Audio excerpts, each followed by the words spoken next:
naman malaman nyo na ang isipan ko'y gulong-gulo.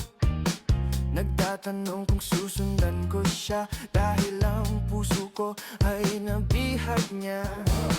Alam mo bang minamahal ko siya, at tunay ang aking nadarama. Kahit ako'y nagmumukhang tanga, ay ayos lang basta kasama siya. Kahit sabihin pa ng iba, nababaliw na akong talaga. Kahit mayroong ibang nagcha-cha-cha, nagrurumba, nagsasalsa.